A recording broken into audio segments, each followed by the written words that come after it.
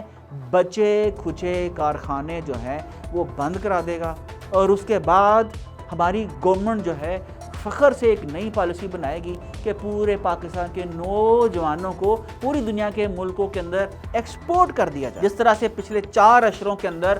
ہمیں اس چیز کے اوپر جس پہ شرم آنی چاہیے ہے, ہماری ہر حکومت آ کے فخر سے بتاتی ہے کہ ہمیں اتنی بلینز جو ہیں ریمیٹنس آتی ہے. جی جناب, یہ شرم کا مقام کہ آپ نے پاکستان کے ایک شہری کی روزگار کا باعزت روزگار کا بندوبست نہیں کیا, اور وہ در در کی ٹھوکریں کھا رہا ہے, کبھی عربیوں کی غلامی کر کے, کبھی یورپ کے اندر یا کبھی امریکہ کے اندر جو ہے کسی نہ کسی طرح سے لیگل اور انلیگل امیگریشنز لے کے. تو خدا را رحم کیجئے اس ملک میں جو لوگ بچے ہیں, جو امید بچی ہے کہ ہم لوگ اس ملک کو آگے لے کے جانا چاہتے ہیں اور ہم لوگ آخری دم تک اس کے لیے لڑیں گے. اگر آپ چاہتے ہیں کہ آپ اس ملک کی فیکٹریاں بند کریں تو ہم آپ کو بند کرنے نہیں دیں گے. ہم وہ ہر راستہ اپنائیں گے جس سے یہ ملک جو ہے وہ ترقی کر سکتا ہے۔ اور میں یہ سمجھتا ہوں اگر آپ محب وطن ہو تو آپ اس ملک کی فیکٹریوں کو آگے بڑھانے کے لیے بات کرو گے، سنو گے، نہیں تو آج کے جو میر صادق ہیں وہ میر جعفر جو ہیں وہ آج جنگ کی بجائے معاشی پالیسیاں جو ہیں ان کے اندر ردو بدل کریں گے اور انہی سے ملک تباہ ہوتے ہیں اور انہی سے ملک آگے بڑھتے ہیں۔ بہت شکریہ۔